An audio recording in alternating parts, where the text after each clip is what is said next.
Assalamualaikum warahmatullahi wabarakatuh. Sehat, sukses, dan bahagia selalu untuk kawan-kawan para pejuang dimanapun kalian berada, dan jangan letih untuk berbuat baik. Tentunya satu lagi, salam Lakso. Teman-teman yang aku sayangi, sekarang lagi ada fenomena yang lagi viral di Indonesia, khususnya di Jawa ya, yaitu pergi haji jalan kaki, atau naik sepeda, naik motor, bahkan naik mobil. Nah, kali ini kita akan ngebahas mengenai hal itu.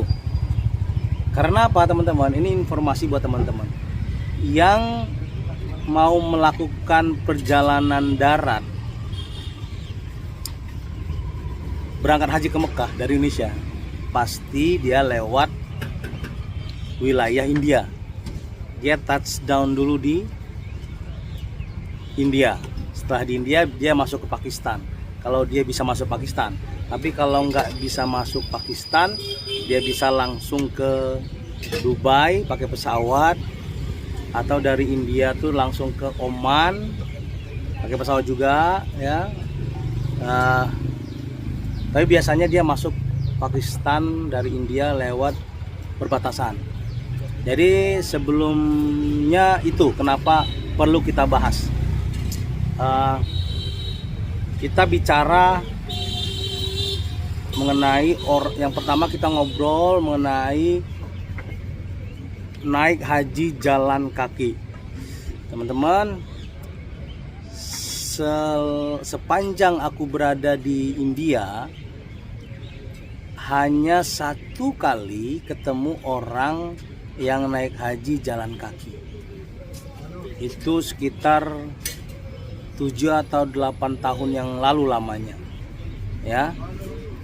Cuman memang pada saat itu dia tidak bisa masuk ke wilayah Pakistan, dia harus naik pesawat karena masalah visa.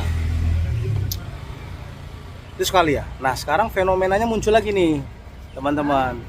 Jadi lagi viral tuh di Indonesia, berangkat haji jalan kaki atau naik drum itu ya, dari sungai ke sungai. Ini nggak masuk akal menurut saya.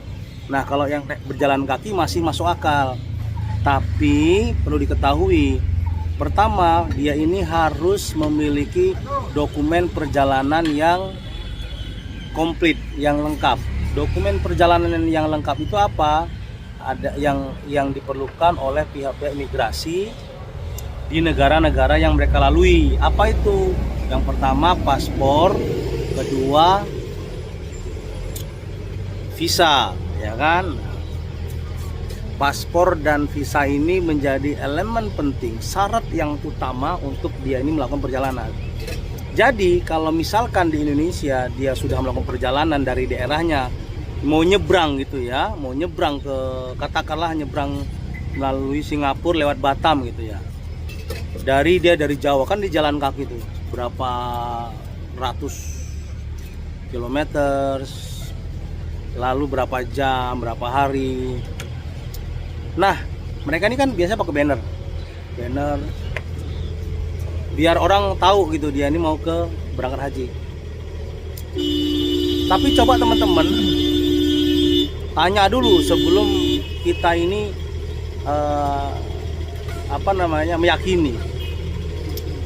Tipikal orang Indonesia itu kan suka terenyuh hatinya tuh ya, sangat tersentuh lah gitu ya kalau ngelihat orang-orang punya niat besar untuk ke Mekah gitu ya.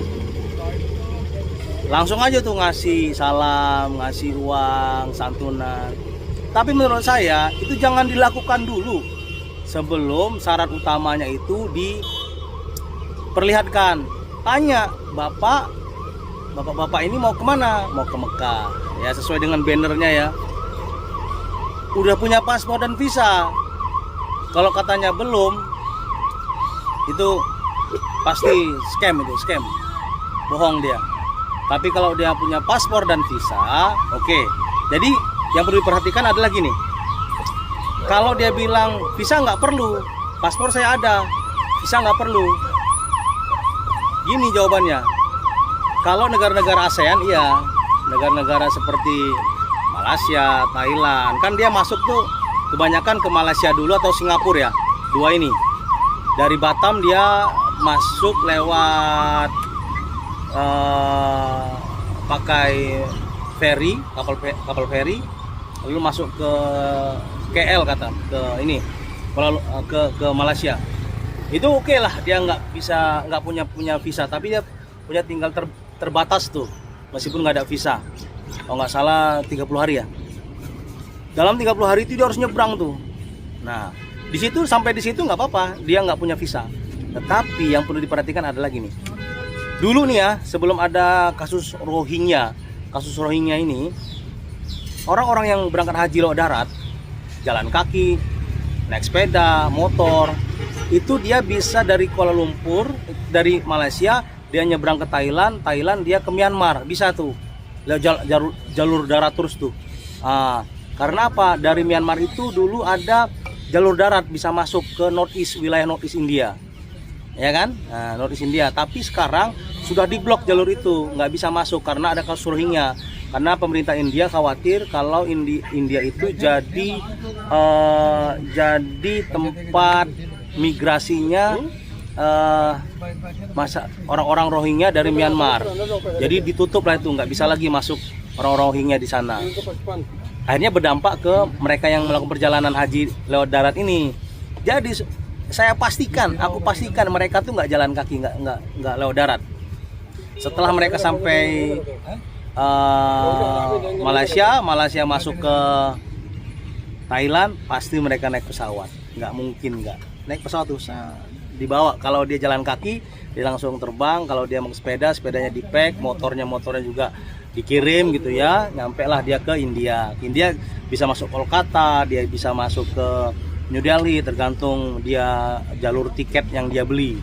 Nah, di sini mau masuk India mereka tuh wajib punya yang namanya visa India. Boleh mereka pakai visa turis, boleh. Nah, untuk membawa kendaraan biasanya ada izin lagi dia. Jadi motor itu dia punya izin kayak paspor juga. Saya lupa namanya, tapi ada semacam dokumen seperti paspornya kendaraan, mobil maupun motor.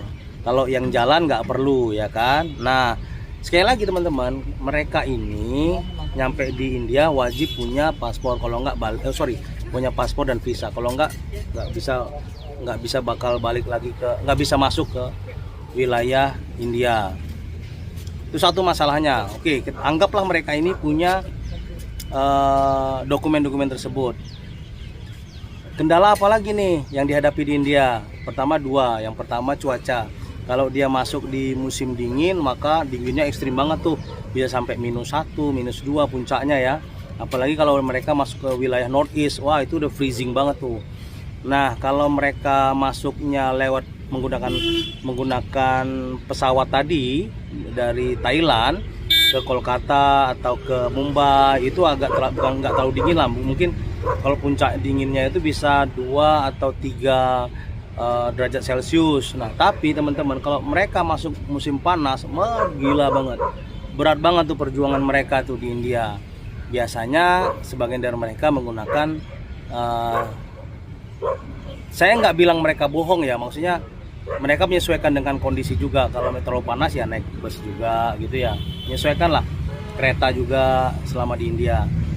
Nah, kalau musim panas dulu pernah kejadian ya, ada yang naik sepeda itu mau lewat dia jalur Punjab, mau masuk ke perbatasan India Pakistan di Amritsar ya, di Amritsar Punjab.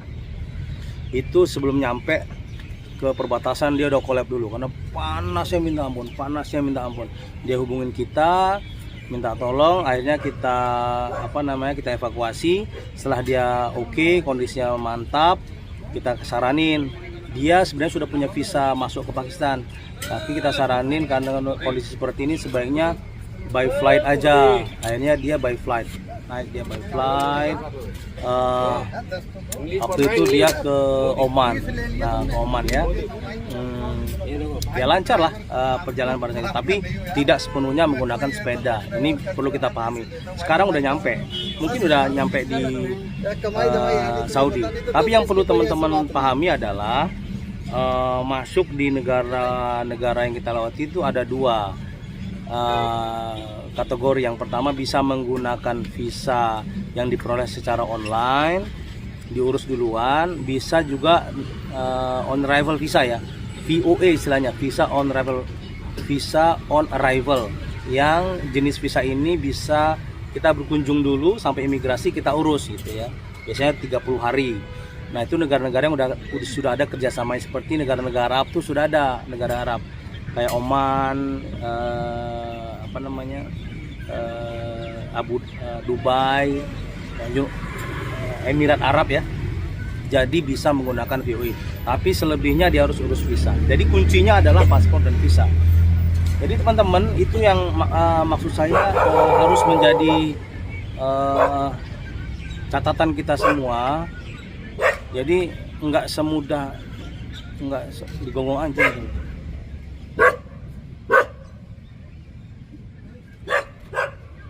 Jadi nggak semudah yang kita duga, yang kita rasa. Berangkat ke negara orang itu bukan cuman punya uang sekalipun nggak menjamin lancarnya sebuah perjalanan itu teman-teman. Jadi memang ada faktor-faktor lain gitu. Jadi tolonglah kita edukasi ya, masyarakat kita mengenai keberangkatan haji. Menurut saya secara pribadi berangkat haji itu adalah perjuangan yang mulia, tetapi sebaiknya yang dekat-dekat saja dulu dilakukan. Misalkan kita ada sejumlah uang yang kurang untuk haji, tapi jangan dipaksakan gitu.